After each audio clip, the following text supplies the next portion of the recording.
On this week's Take a Look, Hollywood just unleashed He-Man. Action figures, lunchboxes, one of the most iconic cartoons of the 80s, Masters of the Universe is back, and it's huge. Mr. Allen! It's Adam, dude. Meet the new stars of Eternia, Nicholas Galitzine, Camila Mendez, Alison Brie, Idris Elba, and director Travis Knight. Big army only means one thing. More targets. We'll have the secrets behind bringing Castle Grayskull to life. And yes, somebody actually yells, "I have the power!" I have the power! Honestly, Skeletor still looks like everybody yelling at customer service. But you're too scared to use it. Trust me, I know how to use it.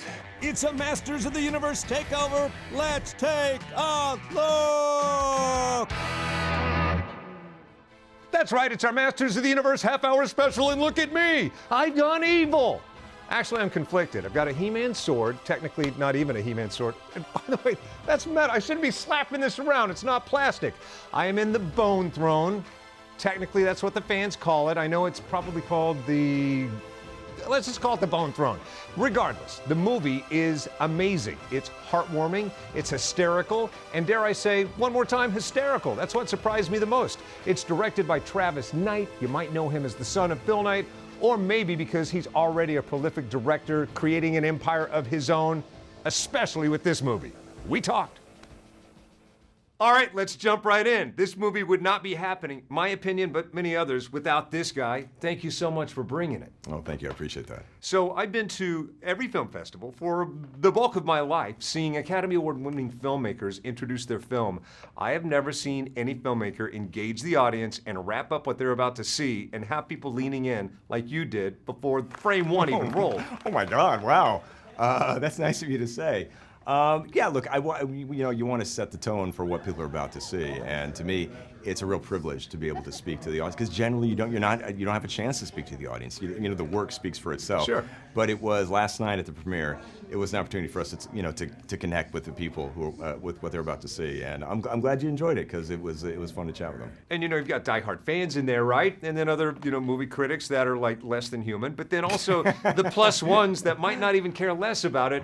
And like within the first act, you could tell everybody was invested. What was it like seeing this movie play like a live action, like you were at a WWE event?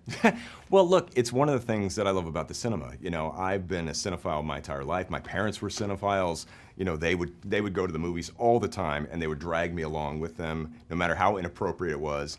And one of the things I love about going to the movies is that it is a communal experience, that we're all collectively, people who don't know each other, sitting, having the same experience, focus on the same thing at the same time, feeling the same emotions. It's like going to a concert or going to, a sporting event, and like we're all going through it together. And that's what it was so special about, seeing something on the big screen. And we made this film for that experience. And so to be in the cinema last night and to hear people laugh and see them cry and hear them cheer and applaud, it's a really moving experience for me. Yeah, and also heart-filled, moving experiences. I'm glad you brought up your parents, because Father's Day is on the way. This movie explores a couple of father-son relationships yes. might be complicated at best. Your dad built an empire out of the trunk of his car. He did. A shoe empire, and sporting apparel as well. You have created, you single-handedly, in my opinion, have salvaged for the next generation stop-go animation and flipped that into an amazing live-action career. What advice would you give, or have you gotten? Oh, from fathers to sons? Yeah. Look, it's I think one of the most meaningful bits of advice that my father gave me, which is advice that he got from his coach when he was a young boy, which is to find a calling, is to find that thing that you feel that you were put on this earth to do, and go for it with everything that you have. And for every one of us, it's different. But for me, I found it early on in my life. It was animation. It was something that I loved deeply, which is a strange thing to say. It's a strange thing to tell people that you have a deep and abiding affection to play with dolls for a living. But I did. But then the path takes you weird ways, and to find myself here. And now I'm effectively playing with dolls again, but on a big scale. Sure. with He-Man. I really do think it's a blessing to be able to find that thing that you felt like you were meant to do, and to give it everything you have. Do you have a moment in this? Like, I mean, you've probably seen every pixel of this a billion times, I but have. is there a moment that still brings you more joy? Maybe even it started on the day in Video Village. You said, that's it. It's, you know, to me, like the whole movie really is a joy. It's a miracle that it even exists. We had so much fun making this movie, and I can see the joy. I remember all the experiences that we went through on the day, and then I can also have a sense of detachment and look at this movie as it is.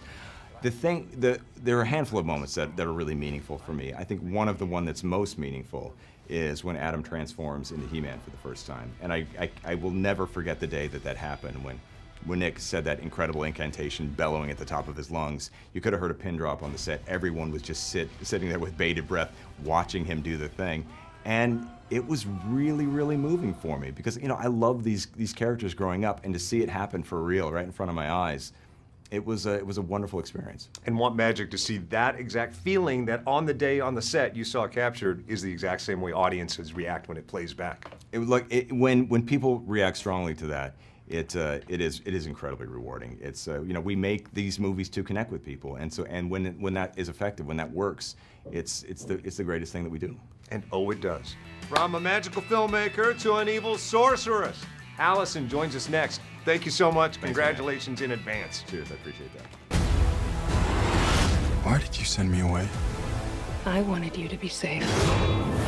So I sent you to a place I knew that they'd never find you. There's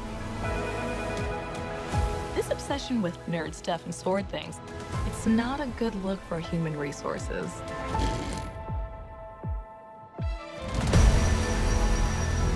I know it sounds crazy, but that sword is gonna show me the way home.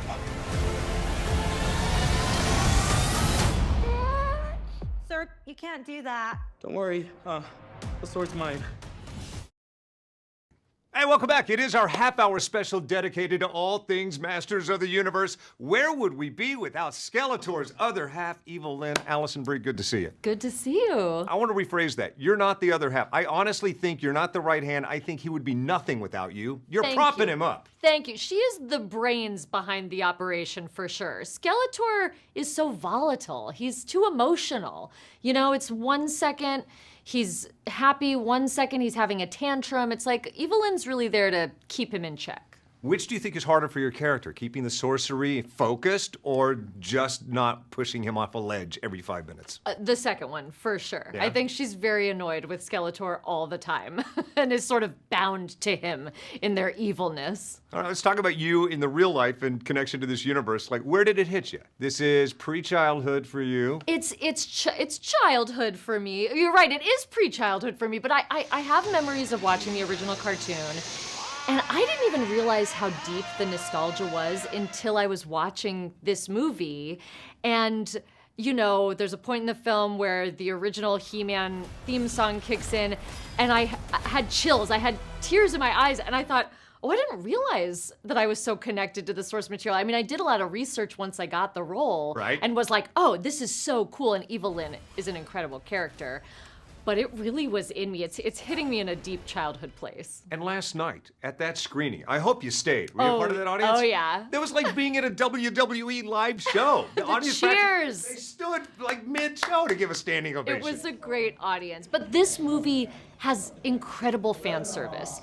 Travis Knight, our director, is a huge fan of He-Man, and you can feel it in the movie. There's so much heart there. There's so much reverence for the source material, and I think fans of the original cartoon will feel that and love that. And I also think people that are new to He-Man will feel the love and the excitement and the sheer power behind it all. You know, I looked to my right last night and it was a movie critic that probably could care nothing of Masters of the Universe before this.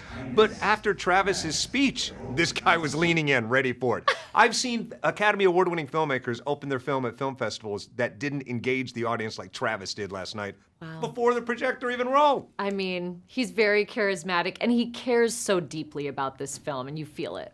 What's it like being on set? Is it kind of like Playtime where you look around and there's so much practical going on and everybody's in costume? 100%. We were like human incarnations of the action figures. The characters alone, you know, Hafthor Bjornsson plays Goatman. He was spending 8 hours in prosthetic makeup. You're looking at this literal giant red skin, horns on his head. It was so fun. I mean, it took away the work aspect because you had things to react to. It's not like we're looking at a tennis ball, you know? We got to really see everybody in full regalia, and the sets themselves were also incredible builds. And sure, layers of CG help, but at the same time, you're literally next to the strongest man in the world. Definitely. And, you know, Skeletor's throne of bones, Snake Mountain with that huge snake head. It was incredible. We could walk around on all of these things. It was incredibly tactile. Last night watching it, I thought, this needs to be a theme park. Definitely. It basically was on Hollywood Boulevard. Yeah, no kidding. Congratulations. I can't wait for a sequel and another sequel and another sequel. You in? From your mouth to Amazon's ear. Hey, from evil sorceress to an amazing bad warrior, Tila, coming up in a moment. We'll continue the half-hour special dedicated to all things Masters of the Universe. Tila? Go out there and shoot some bad guys. Okay. Sky Sled in the back. I'm on it. Sky Sled. Not you. What? Definitely not you.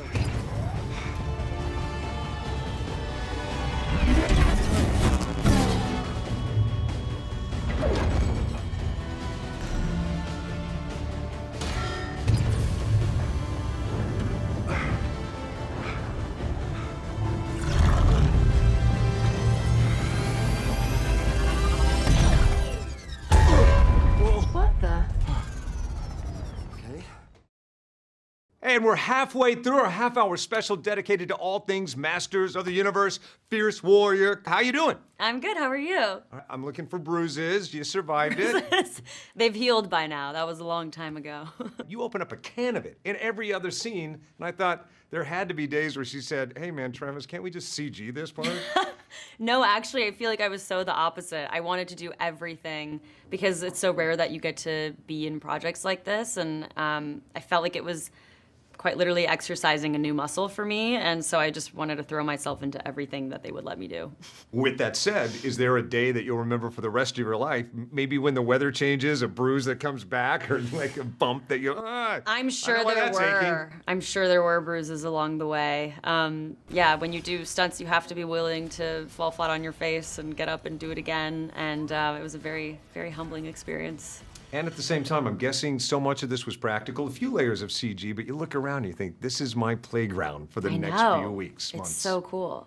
Yeah, and the sets were built out so beautifully that I feel like half the time I didn't even really need to use much of an imagination because they did such a good job nailing the physical world. Do you have a favorite scene or a moment where maybe it was a rougher day or maybe even an easier day and you thought, I can't wait to see how this plays? I loved the scene with me and Adam, Tila, Adam, and Duncan in the prison cell. That scene was really fun because it had a lot of comedy to it and it felt like a really good ensemble scene. And there was a levity to it that I was really excited to see translate on camera. With you and your character, you bring so much humanity to it. In fact, the writing and all of the characters and all of the performances, such humanity. And I guess we wouldn't care about any of the action or the stake in the games if we didn't care about these people. Of course, yeah. I think Travis did such a good job of like really crafting beautiful emotional arcs for each character. And they all sort of blend into each other so seamlessly, which I think makes the story land so much harder. I love your relationship with your dad in this movie. Well played. Every scene is just beautiful. And largely because your character is largely like my daughter. Aww. Fierce, and then also aims that towards me a lot of the time. All right, Dad. Just hang back there, Dad. I got this. So yeah. I related to that quite a bit. Yeah, the father-daughter dynamic was really fun to play out with Idris. And I feel like that dynamic is what shaped Tila to be the adult that she is when we find her. Yeah, that was my favorite part of playing Tila. And is it surreal to know that holidays, birthdays, children are going to be getting some facet of you as gifts? Like looking at on a shelf and there's 1,000 you. It's crazy. There's so many different iterations of it too, different lines of the toy, different designs, a Barbie, you know, the core line. There's just so many different iterations of me as Tila. It's wild. Well, it's awesome. Congratulations in advance. I'll see you back here for the second sequel, Hopefully. third, fourth, fifth, sixth. Thank you. All right, when we continue, we're going to wrap it up. There would be no Masters of the Universe without who? He-Man And Tila! And Tila, of course. I should have said Tila first, but He-Man's joining us next. Thanks for hanging out. Amazing, thank you.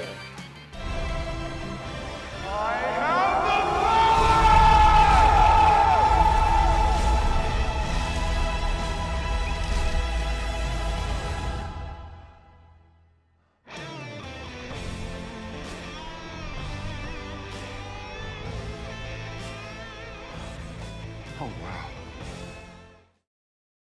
Hey, welcome back. We're in the final few moments of our half-hour special dedicated to all things what? Masters of the Universe. And look, there he is. It would be nothing without this guy, He-Man. I mean, come in for a close-up. Look at that. Check out the abs, if you will. Don't be shy. Look at that. I see you. Twins, right? No? All right. Forget about that. Nick is one of the kindest people on the planet. He deserves this role and crushes it in every way. We talked. Take a look. Go on.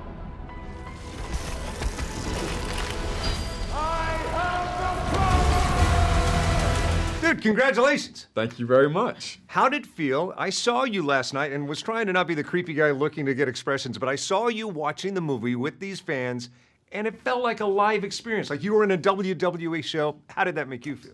I mean, to be honest, I'd only ever seen the movie either by myself on a laptop screen at home or you know, in a sort of private screening where the film was very, very early on in the edit. And so seeing it there with people on the huge screen as it's meant to be seen, I mean, the audience reaction, I was blown away.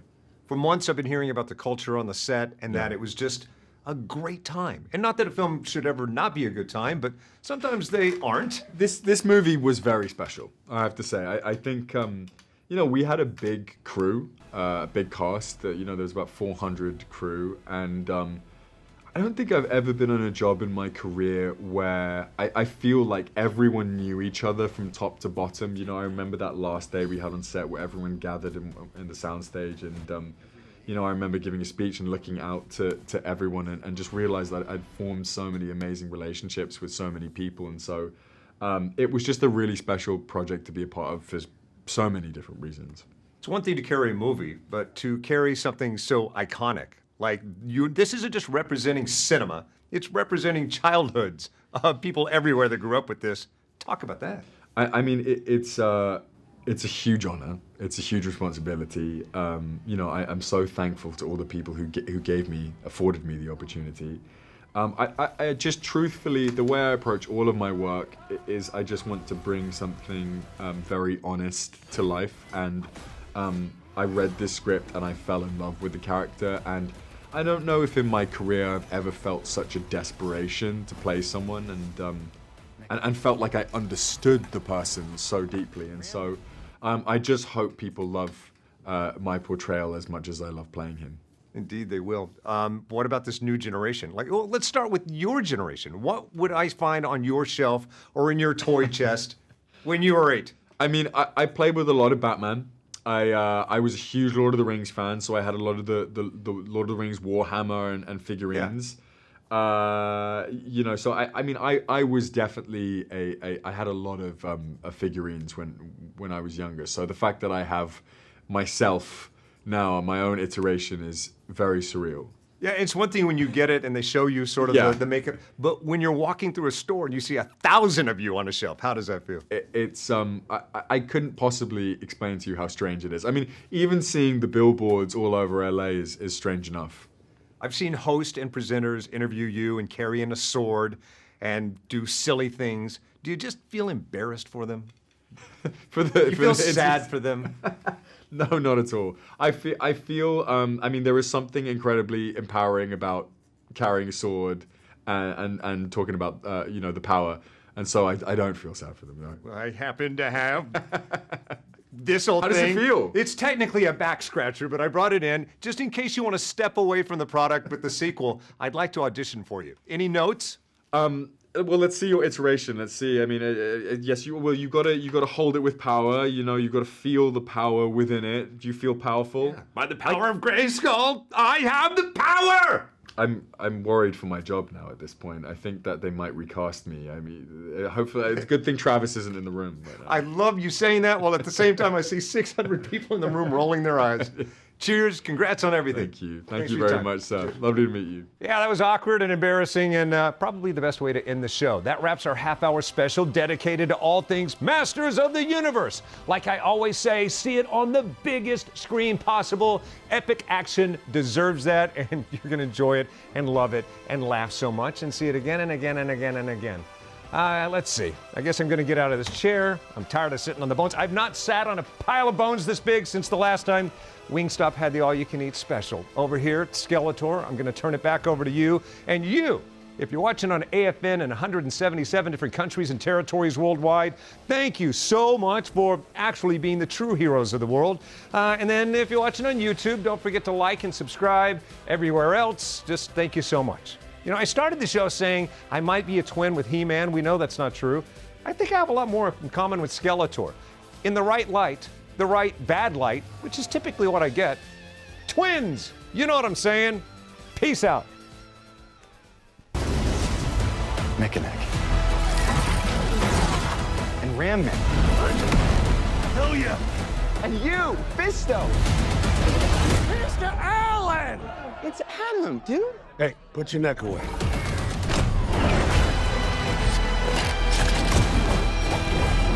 Let me show you what real power looks like. Our time for talk is over. Can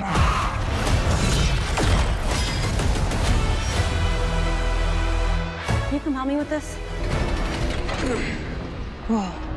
It is quite heavy, so if you could just... Oh my god, yeah.